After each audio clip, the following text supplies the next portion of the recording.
तो आइए शुरू करते हैं आज की कवर स्टोरी।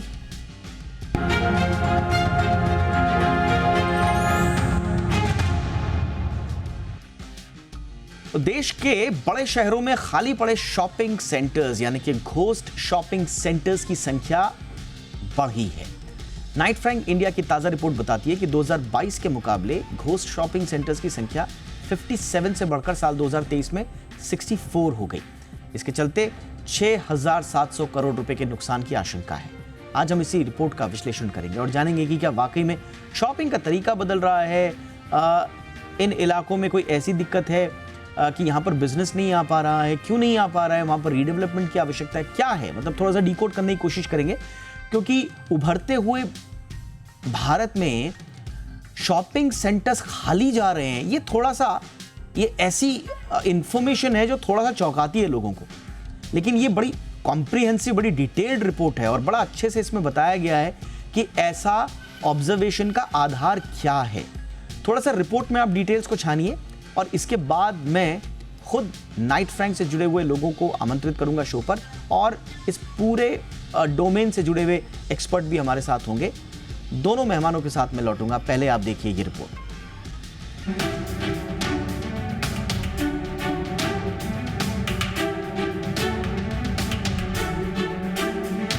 देश में घोस्ट मॉल की बढ़ती संख्या को लेकर एक रिपोर्ट सामने आई है। घोस्ट शॉपिंग सेंटर की बढ़ती संख्या से अरबों का नुकसान हो रहा है। नाइट फ्रैंक इंडिया ने अपनी लेटेस्ट रिपोर्ट में घोस्ट मॉल को लेकर चिंता जताई है।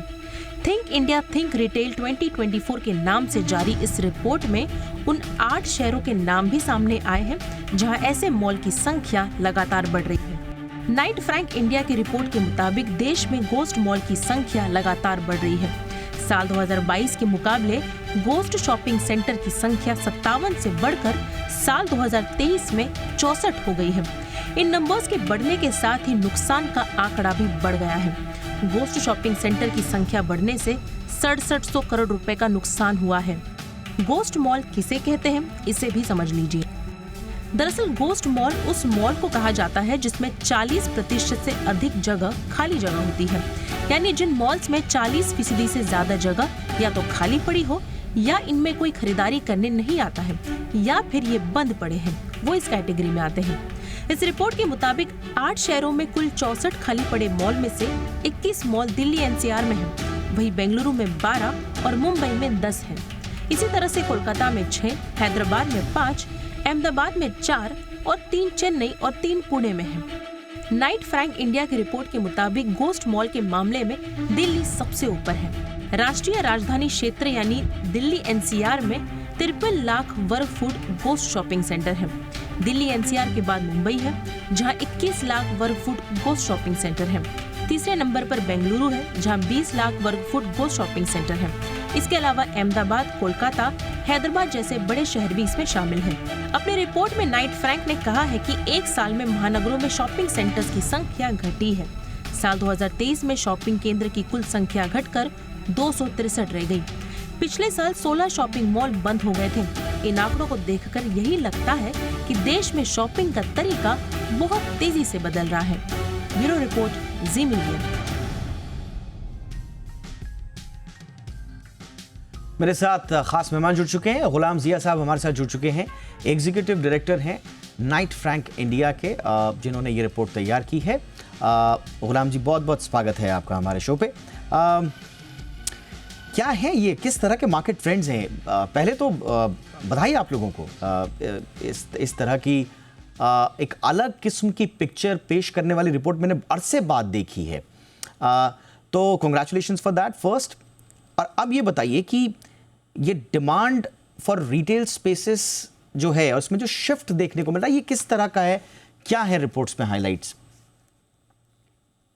सबसे पहले दीपक जी, इस इज्जत अफजाई के लिए शुक्रगुजार हूं कि आपने हमें अपने इस प्राइम टाइम पर हमें मौका दिया इस रिपोर्ट के बारे में गुफ्तगू करने का।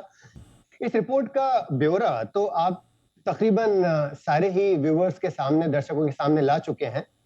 एक चीज, इसका जो बैकड्रॉप, उसका जो पस मंजर है, वो आपके सामने मैं यूं बताऊं। एक चीज तो बताई गई कि जहां 40% से ज्यादा वेकेंसी है, मॉल खाली पड़े हैं, उन्हें घोस्ट मॉल का दर्जा दिया गया। लेकिन हमारा जो ये सर्वे है उसको मैं क्विकली एक बता दूं, ये तकरीबन 29-30 शहरों में हमने ये सर्वे किया है। उमूमन ये टॉप के 6 या 7 या 8 शहरों पर ही सर्वे किया जाता है। हम टियर 1 से और टियर 2 के तकरीबन 21 शहरों में भी हम दाखिल हुए और वहां के सारे मॉल्स और हाई स्ट्रीट्स का भी हमने जायजा लिया। और इसका अब आते हैं, आपका जो प्रश्न है कि इसमें ये क्या चीज है जो इन सेंटर्स को एक चिंताजनक मकाम पर लाकर खड़ा कर रही है। उसके लिए ये बात एक और समझना जरूरी है कि जहां हम घोस्ट मॉल्स की तरफ ज्यादा तवज्जो दे रहे हैं, उसके दूसरी ओर ये भी इंपॉर्टेंट है कि जो बेहतरीन अच्छे मॉल हैं, जिसे हम ए ग्रेड मॉल कह रहे हैं, वो तकरीबन 47% जो स्क्वायर फीटेज है उन ए ग्रेड मॉल्स का है। और उन ए ग्रेड मॉल्स की जो वैकेंसी है वो 5% से भी कम है। इसका मतलब यूं समझ लें कि उन मॉल्स के लिए रिटेलर्स की कतारें लगी हुई है कि वहां पर वो भी अपना मर्चेंडाइज डिस्प्ले कर सकें, कस्टमर्स को आकर्षित कर सकें। तो ये जो एक बहुत ही बड़ा अंतर दिखाई दे रहा है ए ग्रेड मॉल्स और सी ग्रेड मॉल्स में, ये 132 सी ग्रेड मॉल हैं जिनको आज हम भूतिया मॉल के करीब पहुंचता हुआ देख रहे हैं, क्योंकि एक साल में इनकी वैकेंसी भी 32% से 36-37% तक आ चुकी है। मुझे लगता है गुलाम जिया साहब, thank you for this clarification. मैं अपने दर्शकों को भी बता दूं, कहीं आपको अगर ऐसा लग रहा हो कि मॉल्स में लोगों की जाने की प्रवृत्ति कम हो रही है, तो गुलाम जिया साहब ने जो बताया उसका तर्जुमा ये है कि छोटे जो शॉपिंग सेंटर्स हैं, दरअसल वहां पर ये आमद कम हुई है, और जो हाई एंड मॉल्स हैं विद वेल नोन ब्रांड्स, वहां पर लोगों का रुझान ज्यादा बढ़ रहा है। तो इस रिपोर्ट का कतई मतलब ये नहीं है कि लोग अब मॉल्स नहीं जा रहे हैं या मॉल्स अब घोस्ट मॉल्स में तब्दील हो रहे हैं। बात दरअसल ये छोटे शॉपिंग सेंटर्स की है जिनकी ये बुरे हालत में इसलिए पहुंचे। गुलाम जिया साहब please continue, and with that कारण क्या है? डिजाइन में प्रॉब्लम है, मैनेजमेंट ठीक नहीं है, मेंटेनेंस ठीक नहीं है, ओवरऑल एक्सपीरियंस नहीं दे पा रहे ये छोटे छोटे सेंटर्स, क्या रहा है, ये क्यों पिछड़ गए? एक और चीज जो आपके डेटा जो आपने कैप्चर किया उसमें ही बहुत साफ तौर से उभर कर आ रही है, वो बात ये है कि ये सारे जो घोस्ट मॉल हैं तकरीबन ये सारे के सारे ए ग्रेड सिटीज में, मेट्रो सिटीज में। हाँ। इसका मतलब क्या है कि अगर आप जो टियर 1 टियर 2 सिटीज को अगर अलग अलग देखें, टियर 2 सिटीज में बेशतर शहरों में 2 या 3 मॉल हैं। मतलब आपने जितनी जरूरत है उतने ही मॉल तैयार किए हैं। अगर आप मान लें, आप औरंगाबाद की बात कर लें या लुधियाना की या चंडीगढ़ की बात कर लें या गुवाहाटी की, इन सारे शहरों में 2 या 3 मॉल ही उमूमन पाए जाते हैं और उनमें खरीदारों की जो रुझान है वो बरकरार है। लेकिन जो बड़े शहर हैं, जैसा आप देख रहे हो दिल्ली की बात कर लें, यहाँ पे 14-15 के करीब ऐसे मॉल हैं जो इस परिस्थिति में पहुंच गए हैं क्योंकि ओवरऑल नंबर ऑफ मॉल्स बड़े शहरों में बहुत ज्यादा है। और दूसरी चीज जो इन मॉल्स की इस परिस्थिति के पीछे बहुत बड़ा रोल प्ले कर रही है, पहला तो है कि इंफ्रास्ट्रक्चर। बहुत सारे मॉल इतने दूर दराज इलाकों में बने हैं कि जहां पर पहुंचने के लिए लोगों के लिए फिजिकल इंफ्रास्ट्रक्चर मौजूद नहीं है, पहला रीजन। दूसरा कारण यूं समझ लें कि मॉल्स को, ये मॉल एक एक्सपीरियंस, एक तजुर्बा देता है खरीदारों को। कोविड के दरमियान लोगों को एहसास हुआ इस बात का कि आप घर बैठे भी सारी शॉपिंग करके भी उसी तरह से अपना कंजम्पशन बरकरार रख सकते हैं। लेकिन मॉल, कोविड के दूसरी तरफ लोगों ने इस बात का भी एहसास लिया कि टच एंड फील जिसे कहते हैं, कि सामान को खरीदने से पहले आप उसको एहसास महसूस करें, उसे समझें। उस चीज के लिए मॉल में आना दोबारा बढ़ा है लोगों का, लेकिन उन मॉल्स में ही बढ़ा है जहां पर एक्सपीरियंस बेहतर है, जहां के मॉल मैनेजर्स ने अच्छी फैसिलिटी तैयार की है और उन मॉल्स को लगातार बरकरार रखा है कि किसी न किसी नए तौर से लोगों को उसकी तरफ अट्रैक्ट किया जाए। मतलब ये कि अगर आपने 10-12 साल सेम मॉल बरकरार रखा है तो बहुत मुमकिन है कि खरीदार, अगर आप चाहते हो कि हर खरीदार तकरीबन हर महीने एक बार आपके पास आए, तो उसमें आपको थोड़ी सी नोवेल्टी, थोड़ा नयापन बनाते रहना होगा। तो मॉल नाम है एक नएपन का। हर दफा जब आप जाएं वहां पर तो खरीदो फरोख्त के अलावा आपको जो तजुर्बा है, आपका जो एहसास है, जो महसूस कर रहे हो आप उस मॉल को, उसे भी वक्त के साथ तब्दील होना जरूरी है। तो जो नए मॉल आ रहे हैं, नए डिजाइन लेके आ रहे हैं, उन मॉल में लोगों का रुझान ज्यादा है। ये आपने आपका ये बिल्कुल सही है, ये बिल्कुल सही ऑब्जर्वेशन है इस रिपोर्ट के तहत। क्योंकि देखिए, पर्सनली भी आप और हम जो हमारे दर्शक हैं वो इस बात को एहसास करेंगे कि आप जाइए एक बड़े शहर में, एकदम अलहदा किस्म का जिसके कुछ खास एक्सटीरियर्स भी नहीं हैं, इस तरह का अनअपीलिंग एक्सटीरियर वाला आप मॉल देखेंगे, शॉपिंग सेंटर देखेंगे, तो वहां पर जाने का वो प्रवृत्ति डेवलप हो नहीं पाती। वहां पर जाने का आप ये भी कह सकते हैं कि वो कनेक्ट नहीं बन पाता है कंज्यूमर का। और अगर आप कंपेयर करेंगे जो बड़े मॉल्स हैं, तो वहां पर वीकेंड पे शॉपिंग करनी है नहीं करनी है, आप मॉल चले ही जाते हैं अक्सर सिर्फ एक्सटीरियर और इंटीरियर देखकर, और एक बार वहां पर आप चले गए, फुटफॉल आ गया, तो फिर बिजनेस भी आ ही जाता है। तो ये बेसिक जो ये छोटे रिटेलर्स को समझना पड़ेगा। मेरे साथ एक और खास मेहमान आ गए हैं, हरमिंदर साहनी साहब जुड़ चुके हैं हमारे साथ, फाउंडर एंड एमडी वजीर एडवाइजर्स के। साहनी साहब, गुड इवनिंग, बहुत बहुत स्वागत है आपका। सर, ये जो नाइट फ्रैंक की रिपोर्ट आई है, जो घोस्ट शॉपिंग सेंटर्स की जो बड़े शहरों में जो तादाद बढ़ी है, इस पर आपका नजरिया क्या है सर? कहाँ चूक रहे हैं ये लोग? और चलिए रिवाइवल प्लान पे मैं बाद में आऊंगा, लेकिन पहले दिक्कत कहाँ हो रही है? इसके लिए थोड़ा पीछे चलते हैं। जब 20-22 साल पहले मॉल्स बदलने जब शुरू हुए थे, तब की बात है, मुझे याद है ऐसी किसी पैनल डिस्कशन में बात थी कि अमेरिका में 6000 मॉल्स हैं, इंडिया में कितने हो सकते हैं। तो मैंने कहा 6000 मॉल हो सकते हैं, लेकिन सबके सब गुड़गांव की एमजी रोड पे नहीं हो सकते, क्योंकि उस समय अगर देखा जाए एनसीआर के अंदर 5-6 मॉल्स ही एमजी मॉल पे रोड पे ही बन रहे थे उस समय, कि सब एक जगह। सो कहीं ना कहीं ये एक जो हुई है कि एक दौड़ जो लगी कि मॉल्स बनने की, उसमें लगा कि सिर्फ एक बिल्डिंग बनाने से, बेसमेंट में पार्किंग और एयर कंडीशनिंग लगाने से मॉल्स चल जाएंगे। मॉल कुछ नहीं है, सिर्फ हम सब लोग ही आप समझिए कि हमारी गाड़ी में एसी लग गया, बेडरूम में एसी लगा, घर पे लगा, ऑफिस में लगा, तो मार्केट में भी एसी लगा, राइट। पहले बाहर की ओर खुलती थी दुकानें, अब अंदर की ओर खुलने लगी। आपको उसकी बैक नजर आती है, पहले आप रोड पे चलते हुए दुकान देखते थे, अब अंदर जाते हैं, तो वो सारी चीजें। लेकिन अंत में अगर देखें तो शॉपिंग मिशन है, हम शॉपिंग करने के लिए निकलते हैं, काम है शॉपिंग एक अपने आप में, जरूरत है हमें सामान की, हम लेने के लिए उसको निकलते हैं। और उसके अराउंड पहले भी बाजार जाते थे तो खाने पीने का, एंटरटेनमेंट का तमाशा, वो सारी चीजें होती थी, थिएटर वगैरह सब था। वही चीज यहाँ हो रही है। तो कहीं ना कहीं जब शुरू में जब मॉल्स बने तो लगा कि बस कुछ भी बना दीजिए, चलेंगे। और एक समय पे मैंने ये बात कही थी, जब भी कोई नया मॉल खुलता था, हम लोगों से पूछा कैसा लगा, तो मैंने कहा हमेशा जो अगला मॉल खुलेगा वो पिछले मॉल से बेटर खुलेगा, क्योंकि मार्केट इवॉल्व हो रही है। और वो प्रोसेस अभी भी चल रहा है कि नोएडा में जब ग्रेट इंडिया मॉल खुला था, वो अपने आप में एक बहुत बड़ी चीज थी, लेकिन उसके बाद जब डीएलएफ का बड़ा मॉल खुला तो मॉल खत्म ही हो गया, क्योंकि उसी सामने ही खुल रहा है, उसके सड़क की दूसरी तरफ तो कहीं किसी को लॉयल्टी नहीं है, सेम ब्रांड्स अंदर है, बड़ा मॉल है, नया मॉल है, बेटर फैसिलिटीज है, उधर जाएंगे ही जाएंगे। तो कहीं जब एक साइंस ना लगा के तुक्केबाजी से जब काम किया जा रहा था, तो तब ये गलतियां हुई सारी। शुरू में मॉल्स बेचे जा रहे थे कि मॉल के लैंडलॉर्ड्स ही कहीं है, तो कॉमन टेनेंसी कोई रूल्स ही नहीं है, सेम चीजें, उसके अंदर बहुत सारे मॉल्स खराब हुए। तो आई थिंक ये इवोल्यूशन का प्रोसेस है, और इसके अंदर किस तरीके से निकल के आएंगी, आंसर क्या निकल के आएंगे, उसमें घोस्ट मॉल्स का या लोकेशन का इशू है, या टेनेंट्स का इशू है, या ओनरशिप का इशू है। बाकी सारे जहां तक एक्सपीरियंस और वो सारी चीज जो बात कर रहे हैं, आई थिंक उतना सब समझ चुके हैं कि ये सब करना पड़ेगा मॉल के अंदर लगातार फुटफॉल्स लाने के लिए, परफॉर्मेंस लाने के लिए। रिटेलर्स भी नहीं जाएंगे उस मॉल में, कस्टमर्स तो बाद में आएगा, रिटेलर भी नहीं आएंगे उस मॉल्स के अंदर जहां पे ये सारी चीजें नहीं हो रही है। लेकिन अगर लोकेशन है, स्ट्रक्चर है, राइट, बेसिक स्ट्रक्चर है, ओनरशिप के अंदर ही अगर इशू आ गया है, उसका कुछ नहीं हो सकता। एक बिल्डिंग है, उसको घोस्ट कहें या उसको डेड कहें या जो भी कहें, उसको रिवाइव करना तो अपने आप में, इन 3 चीजों में अगर इशू है तो फिर रिवाइव करना भी इम्पॉसिबल है उसको। Correct sir, correct.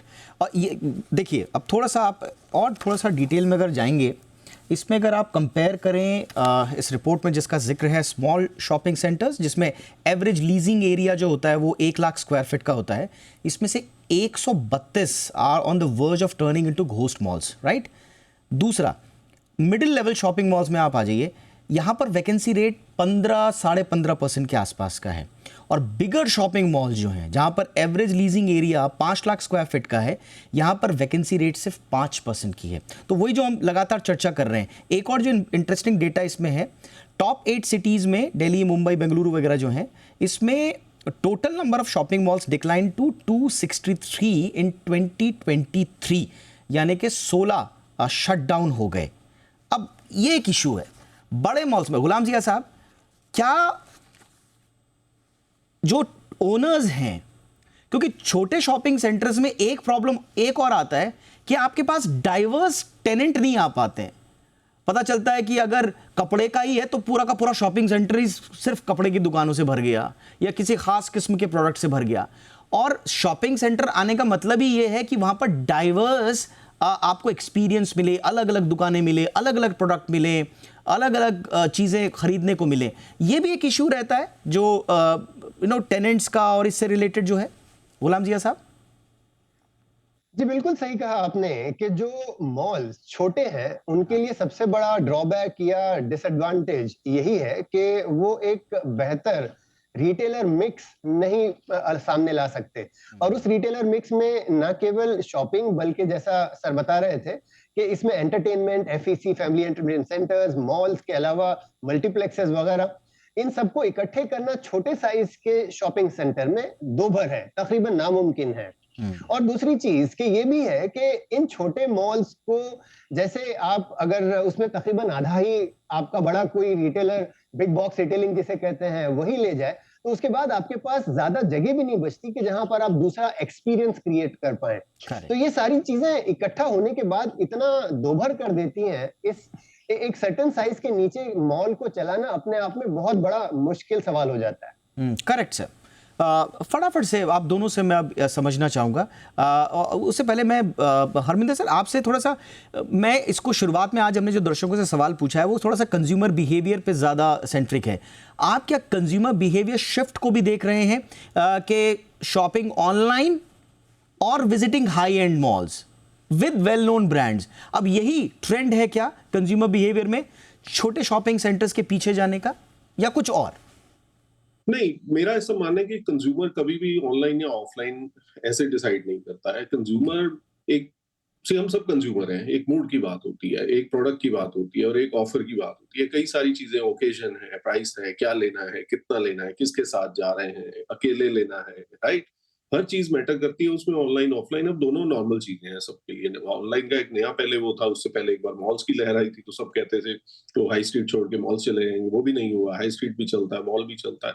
जहां तक ये बड़े छोटे की आप बात कर रहे हैं, तो क्योंकि हर छोटा 1 लाख स्क्वायर फीट भी लगता था बहुत बड़ा मॉल है, लेकिन अभी समझ में आया कि नहीं, वो बहुत छोटा है। तो होगा क्या, जैसे मैंने कहा, अगर लोकेशन ठीक है, बिल्डिंग का स्ट्रक्चर ठीक है और उसका ओनरशिप स्ट्रक्चर ठीक है, तो ये मॉल अपने अपने स्पेशलिटी मॉल बन के, नेबरहुड मॉल बन के फिर भी चलेगी, राइट? क्योंकि आप मानिए इंडिया में हम लोगों ने हमेशा इस तरीके से शॉपिंग की है, जहां हमारी गलियां रहती थी या हमारे बाजार रहते थे जो एक स्पेसिफिक चीज के लिए होते थे, स्पेसिफिक उसके लिए, हर समय हर आदमी हर चीज की शॉपिंग करने नहीं जाता। और मार्केट सेगमेंटेशन भी एक चीज जो हो रही है ना, कि पहले आप समझिए एक टाइम शॉपर स्टॉप था या डीएलएफ मॉल खुला था तो उसमें शहर का हर आदमी जा रहा है, लेकिन अब सेगमेंटेशन हो रही है क्योंकि जैसे जैसे पर कैपिटा इनकम बढ़ रही है उसके अंदर लेयर्स भी बढ़ रही है। करेक्ट। पहले जो सिर्फ हम कहते थे lower class, middle class, upper class, अभी 17-18 लेयर्स हैं सेगमेंट्स की, तो उसके अंदर भी मॉल्स डिवाइड होंगी। तो छोटे बड़े का इशू इतना नहीं रहेगा कि मॉल का क्या प्रोपोजिशन क्या है, कहाँ लोकेटेड है, किस कस्टमर को वो टारगेट कर रही है। करेक्ट। आप एक मॉल में जाते हैं, हो सकता है आप जैसे ही प्रोफाइल का दूसरा आदमी जो है वो नहीं जाता उस मॉल के अंदर, क्योंकि उस तरह के उसके ब्रांड्स अवेलेबल नहीं। पहले ब्रांड्स ही लिमिटेड थे, सबको लुई फिलिप एरो की शर्ट पहननी है, अभी देखिए कितना हो गया। तो ये सारी चीजों को रखते हुए सब तरह के मॉडल निकल के आएंगे। तो ये 1 लाख भी कम नहीं है, लेकिन वो 5 लाख वाले मॉल से कॉम्पीट करेगा तो ये आपने सही बोला। ओवरऑल अगर 1 लाख है तो काफी है। एब्सोल्युटली सर, ओवरऑल तो आप सही कह रहे हैं। ओवरऑल तो देखिए इसी रिपोर्ट में 2023 में 238% ईयर ऑन ईयर इंक्रीज है ग्रॉस लीजेबल एरिया में, ऑल शॉपिंग सेंटर्स इन प्राइम जो इंडियन मार्केट्स हैं उनमें। बहरहाल क्विकली सर, संक्षेप में आप दोनों से रिवाइवल प्लान, क्योंकि गुलाम जिया साहब $802.5 मिलियन का नुकसान डेवलपर्स को, बड़ा नुकसान है सर, तो कोई रिवाइवल प्लान्स भी हैं? इस पहले तो इस नुकसान के बारे में बताऊं कि हम सिर्फ ये कॉस्ट ऑफ कंस्ट्रक्शन हमने इसमें आंका है। अच्छा। मतलब ये कि उस लैंड की वैल्यू पे हमने अभी गौर नहीं किया। अगर आप उस लैंड की वैल्यू को भी ऐड कर लें तो ये कम से कम इसका 3 गुना हो जाएगा, तकरीबन $2.5 बिलियन का आंकड़ा हो सकता है अगर हम लैंड वैल्यूएशन भी इसमें जोड़ लें। इसका देखिए रिवाइवल बड़ा मुश्किल सवाल है, लेकिन जब हम ये कर रहे हैं, कई जगहों पर ये हुआ है कि पहली चीज तो बेंगलोर में एक दो ऐसे मॉल्स हैं जिनकी जगह पर ऑफिस बिल्डिंग्स बन गई हैं, उसमें कई सारे नए दफ्तर आ गए हैं, फ्लेक्सी ऑफिसेज वगैरह आ गई हैं। कुछ मॉल्स डिमोलिश होके उनकी जगह पर रेसिडेंशियल टावर्स आए हैं। तो ये जो ऑल्टरनेट एसेट क्लास है उसका डेवलपमेंट बिल्कुल सामने सबसे आसान तरीका है। उन मॉल्स को दोबारा रिवाइव करना, बेहतर मॉल मैनेजमेंट, बेहतर ब्रांड कैटेगरीज, इन सारी चीजों को दोबारा लाने में जितना मुश्किल, जितना दोभर दिखाई दे रहा है, उसके बनिस्बत उसको रिपर्पस करना, उसको Correct, sir. किसी और यूज में ले आना ज्यादा आसान दिखे। Correct sir, correct sir. सानी सर, रिवाइवल के लिए कुछ? नहीं, बिल्कुल बिल्कुल एग्री करता हूं मैं कि जो अगर गलत बना मॉल, उसका स्ट्रक्चर गलत था, मॉडर्न नहीं था, और उसको ठीक करना ही अपने इंडिया में खास तौर पे मैं बताता हूँ, किसी भी चीज को जो खराब होगी उसको ठीक करने में जो मेहनत है उससे अच्छा नया कर लीजिए, क्योंकि मार्केट इतनी तेजी से बदल रही है, कितना ठीक, जब तक आप ठीक करेंगे फिर गड़बड़ हो जाएगी, और ठीक करने में भी कंस्ट्रेंट रहेगा, क्योंकि लिमिटेशन तो होगी ना अगर पहले स्ट्रक्चर है। तो वहां अगर मॉल के लिए लोकेशन ठीक है लेकिन मॉल का सिविल स्ट्रक्चर खराब है तो गिरा दीजिए, नई बना लीजिए, पैसा वसूल हो जाएगा, क्योंकि जमीन बहुत महंगी है, बिल्डिंग उतनी नहीं है, और अगर वो चली तो अगर ठीक से प्लान किया तो रिवाइव किया जा सकता है उसको। लेकिन बनी बनाई कहें एक मॉल है, उसका वही स्ट्रक्चर है, और इसी के अंदर वापस से दोबारा हम कोशिश करते हैं कि नए टेनेंट्स ले आए, नए बोले आए, बहुत मेहनत का काम है, दुनिया आगे बढ़ चुकी है, उसको पकड़ना मुश्किल होगा। तो आई आपको थिंक बिल्कुल या तो रिपर्पस किया जाए जो उन्होंने कहा, गुलाब ने बोला, या फिर उसको बिल्कुल गिरा के नया बना लीजिए। अगर मॉल से ही ऑब्सेस्ड हैं, मॉल ही बनाना है तो पहले वाला गिरा लीजिए, नया बना लीजिए। ऑलराइट सर, चलिए अब वक्त हो गया है आज के पोल का, जो हमने अपने दर्शकों से पूछा था और थोड़ा वो कंज्यूमर बिहेवियर से ज़्यादा रिलेटेड था। तो अब ज़रा देख लेते हैं, हमने सीधा सीधा सवाल पूछा था कि आप किस तरह की शॉपिंग आजकल कर रहे हैं, मज़ा कहाँ आ रहा है आपको, ऑनलाइन में आ रहा है या मॉल जाकर आ रहा है, फील लेने के लिए आप मॉल जाकर शॉपिंग करते हैं, फिजिकल शॉपिंग, ऑफलाइन शॉपिंग या ऑनलाइन। रिजल्ट्स आपके सामने हैं। मॉल जाकर शॉपिंग करने वाले सिर्फ 22% लोग हैं हमारे पोल के मुताबिक, और ऑनलाइन शॉपिंग करने वाले 78% हैं।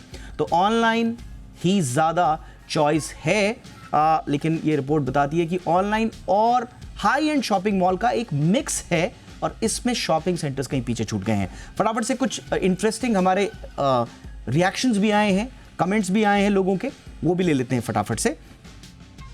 बिट्टू कपूर साहब कह रहे हैं, दुकान से लेता हूं, अपने शहर की छोटी दुकान से। अरे वाह, ये तो गजब है, छोटी दुकान से लेना ही पसंद करते हैं और अपने शहर की छोटी दुकान में जाकर ये शॉपिंग करना पसंद करते हैं।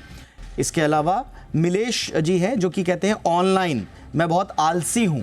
अच्छा, ये आलस का भी एक थोड़ा सा पुट है इस पूरे मसले में, तो इनका आलस की वजह से जाना पसंद नहीं और इसलिए ऑनलाइन करते हैं। इसके अलावा एस श्रीवास, इनका ऑनलाइन बिकॉज टाइम सेव होता है, ये टाइम सेव करने के लिए ऑनलाइन शॉपिंग कर रहे हैं। और इसके अलावा स्पाइनिक 00, ऑनलाइन गर्मी में कौन जाता है भाई। अच्छा, ये तो आजकल मौसम का भी इशू है, तो ऑनलाइन इनको पसंद है, यानी कि मौसम भी लोगों की शॉपिंग की प्रवृत्ति को प्रभावित करता है। तो ये हमारे पास अलग अलग इस तरह के बहुत सारे हमारे पास रिएक्शंस आए हैं, कमेंट्स आए हैं। हमारी कोशिश ये थी कि हम कुछ उनमें से उठा के इस शो में शामिल करें जैसा हमारा वादा था। थैंक यू सो मच सानी सर, आपने वक्त निकाला हमारे लिए। गुलाम जिया साहब, बहुत बहुत शुक्रिया, बहुत अच्छी रिपोर्ट आप लोगों ने बनाई है, थैंक यू सो मच वक्त निकालने के लिए। ये थी हमारी कवर स्टोरी।